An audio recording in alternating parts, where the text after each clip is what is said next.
विद्यार्थी मित्रांनो, स्वागत आहे आपलं आपल्या यूट्यूब चॅनलमध्ये. विद्यार्थी मित्रांनो, आज आपण बघणार आहोत इयत्ता 5वी.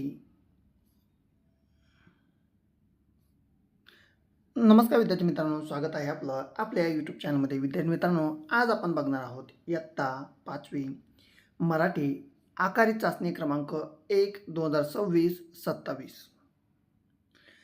एकूण 20 गुणांचा आपला पेपर असणार आहे. यामध्ये सर्वात पहिले आपण विद्यार्थ्याचं नाव लिहायचं आहे, त्यानंतर शाळेचं नाव लिहायचं आहे, हजेरी क्रमांक आणि तुकडे आपण येथे लिहायचं आहे.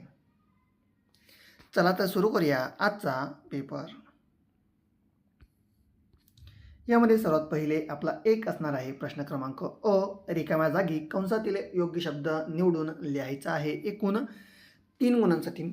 विद्यार्थी मित्रांनो, आपण ही प्रश्नपत्रिका सर्वात पहिले सोडवायचा प्रयत्न करायचा आहे, ठीक आहे.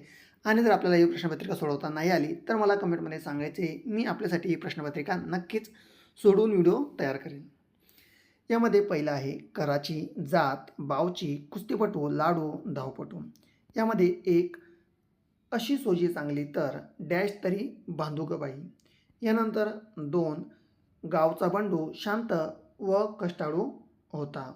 यानंतर 3 आज कविता भारतातील अव्वल डॅश आहे, ठीक आहे. याच्या आपण काय करायचे तर उत्तर यामध्ये लिहायचे आहेत. यानंतर यामध्ये पुढील आहे प्रश्न क्रमांक 1 व त्यामधील ब समानार्थाचे शब्द यामध्ये लिहायचे आहेत. कोणतेही 2 यामध्ये समानार्थी शब्द लिहायचे आहेत. एकूण 2 गुणांसाठी. त्यामध्ये पहिला आहे माय, दुसरा आहे वडील आणि तिसरा आहे बळ. माय, वडील व बळ यांच्या पण समानार्थी शब्द हे यामध्ये आपण लिहायचे आहेत. यानंतर यामध्ये प्रश्न क्रमांक 2 व त्यामधील अ आहे योग्य जोड्या जुळवायच्या आहेत. एकूण 3 गुणांसाठी. त्यामध्ये पहिला आहे फैलावणे, 2 आहे तत्पर असणे आणि 3 आहे हाणून पाडणे. यांच्या काय करायचं आपल्याला इथे गट क्रमांक अ आहे, यानंतर गट क्रमांक ब आहे. दोघांच्या आपण इथे योग्य जोड्या या जुळवायच्या आहेत. यानंतर प्रश्न क्रमांक 2 व त्यामधील ब आहे खालील खेळांची प्रत्येकी 2 नावे लिहायची आहेत. एकूण 2 गुणांसाठी. पहिला आहे बैठे खेळ आणि दुसरा आहे मैदानी खेळ, ठीक आहे. काय आहे बैठे खेळ व मैदानी खेळ यांची दोघांच्या काय करायचे तर 2-2 नावे ही लिहायची आहेत आपण. यानंतर पुढील प्रश्न क्रमांक 3 व त्यामधील एक खालील प्रश्नांची एका वाक्यात उत्तरे ही लिहायची आहेत. एकूण 3 गुणांसाठी. त्यामधील पहिला आहे ओटा बांधण्यासाठी कोणती माती वापराल, ठीक आहे. याचा आपण काय करायचं तर उत्तर लिहिण्याचा प्रयत्न करायचा. यानंतर यामध्ये कविता कोणत्या धावपटूला आदर्श मानते व 3 मुंग्या नेहमी कशासाठी तत्पर असतात.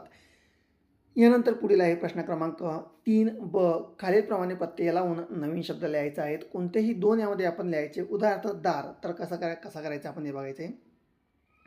जसं की दार शब्द दिला आहे तर चमकदार. त्यानंतर पणा, तर पणा शब्द वापरून लिहायचे व पण शब्द वापरून लिहायचा आहे. त्यानंतर एक हा शब्द वापरून काय करायचा आपण असा शब्द हा तयार करायचा आहे.